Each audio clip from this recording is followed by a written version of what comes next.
St. Kitts and Nevis Robotics Association started in 2017. And during that time, we had only 4 members: Jeremiah Henry, Xavier Shaw, Jervick Lapsley, and myself. During that time, we began to explore the possibilities of robotics within St. Kitts and Nevis. We also looked at how can we come up with a method to lead into diversification within the Caribbean region. Meaning, our strong dependence in the region is tourism. And so we wanted to not be the group that only talk about the change, but to pursue a change. And so at that time, we came up with the idea that robotics should be able to open a road. And so we started that time, and it blossomed into now. We have close to 800 members in the association.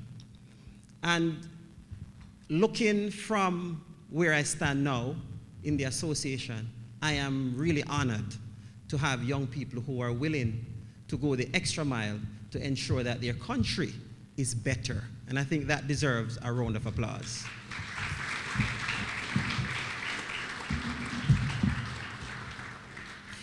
Too often we have young people associated with crime, violence, negativity, but here we have young people who are associated with the next evolution, the next step into ensuring that the Caribbean region, not only St. Kitts and Nevis, but the Caribbean region is on a forefront.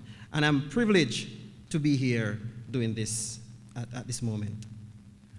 Mr. Powell would have identified the accomplishments that we have accomplished throughout the entire year, and we are honored for that. We were able to make significant relationships that will lead us into our next step.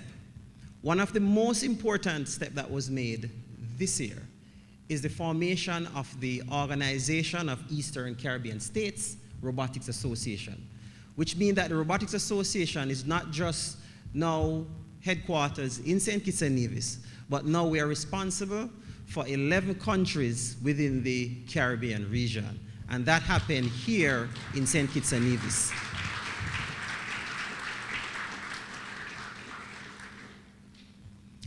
This therefore means that we will have our first OECS robotics competition in 2025. All countries will actually be meeting up in a hosting country, and we will have our first, which means whether teams are in Antigua, Grenada, St. Lucia, BVI, we all will be meeting up within the region here to have our first robotics event. Now, why is this significant? It is significant because now we will be ensuring that every single young person who participates in these events have exclusive copyright over their work. We will see it as a potential product, and once it has been vetted, then we will look into production. So that is where we're moving it into. So it's not just to participate in a competition, but now we're looking at potential products. Give them a round of applause for that. They would have caused this happen.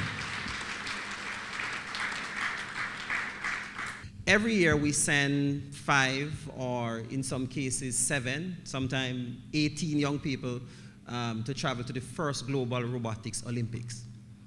And so they would meet up among another 200 countries in the world. The drawback is that within the region, we have no such thing. And so we will have to go overseas. Now, we will only select a small amount because it is very expensive to send young people overseas. So we felt that we need to have something within the region to give other young people an opportunity to be a part of this event. And that is what would have birthed what we call the OECS Robotics Super Challenge. So I want to thank you for coming. I'm getting some signal. I will not stay here for too long. I want to thank you for coming, and enjoy the rest of the night, and have a wonderful time.